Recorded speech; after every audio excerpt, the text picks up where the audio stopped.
नमस्कार। फ़िलहाल आज मौजूद हैं हम नई दिल्ली विश्व पुस्तक मेले के अंदर जो भारत मंडपम में चल रहा है। आज का दिन है 16 जनवरी और आज 7वां दिन है इस पुस्तक मेले का। आज हम आपको यहाँ पे आए हुए लोगों से रूबरू कराएँगे जो अलग-अलग पब्लिशर्स हैं, ऑथर्स हैं, एग्ज़िबिटर्स हैं, उनसे भी बात करेंगे और जानेंगे उनकी क्या राय है और इस साल की जो थीम है उसके बारे में वो क्या कहना चाहेंगे और कितना बदलाव आया है पिछले कुछ सालों में एआई के दौर में कि आज के टाइम में भी किताबें खरीद रहे हैं, किताबें पढ़ रहे हैं लोग या नहीं। तो आगे जानेंगे और मेरे साथ मेरी टीम में और लोग भी जुड़ेंगे, वो भी कई लोगों से रूबरू होंगे, ऑथर से रूबरू होंगे, आम जनता से रूबरू होंगे जो यहाँ पे आए हैं, किताबों की शॉपिंग करने आए हैं, किताबों के लिए आए हैं, इवेंट्स के लिए आए हैं, उनसे भी बात करेंगे और जानेंगे कि उनकी क्या राय है इस साल के विश्व पुस्तक मेले को लेकर।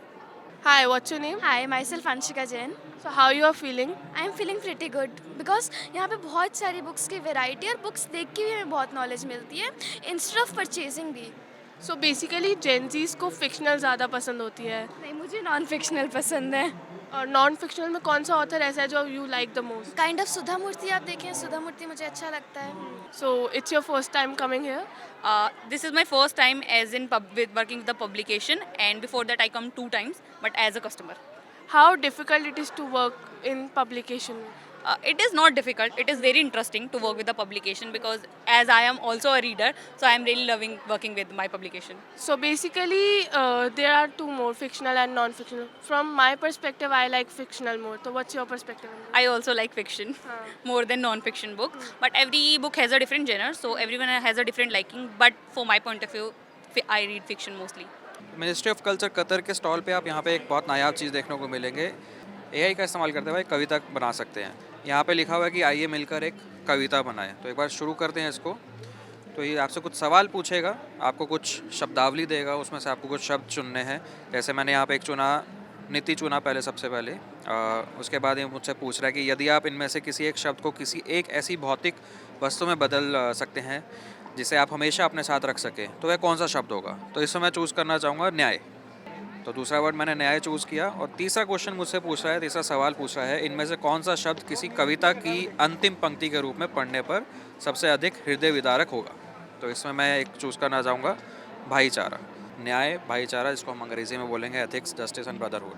तो समय लेके ही अपना काम कर रहा है। आप देखेंगे किताब के पन्ने खुल चुके हैं, एआई की मदद से सारा काम हो रहा है। तो 3 शब्दों का इस्तेमाल करते हुए आपको ये एक कविता बना के देगा। तो नीति की आपको देख रहे हैं, नीति की छाया में चलता जीवन, न्याय की ज्योति से जगमगाता मन, धूप छाँव में सत्य का सहारा, अंत में शेष रह जाता भाईचारा।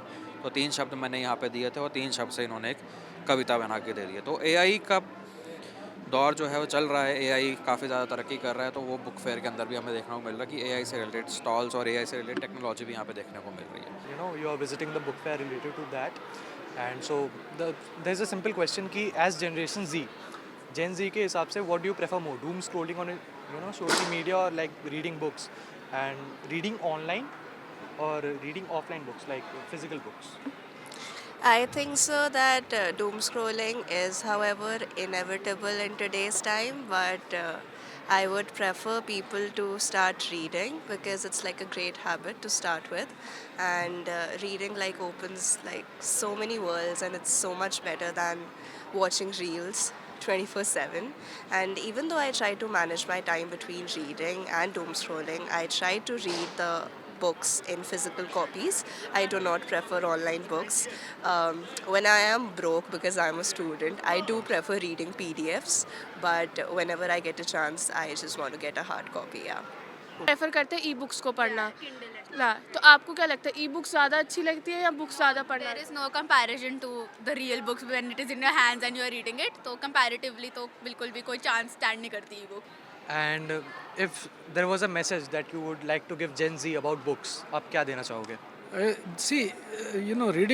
Reading books or writing books is like raising your child. So Gen Z must you have this habit of reading books. They are the best friends, even if you are lonely. So मैं ये कहूँगा कि books पढ़ने की habit हर एक को डालनी चाहिए और वो उससे बहुत कोई लर्निंग होती है, एक्चुअल लर्निंग होती है। ये बड़ा इंपॉर्टेंट मैसेज है।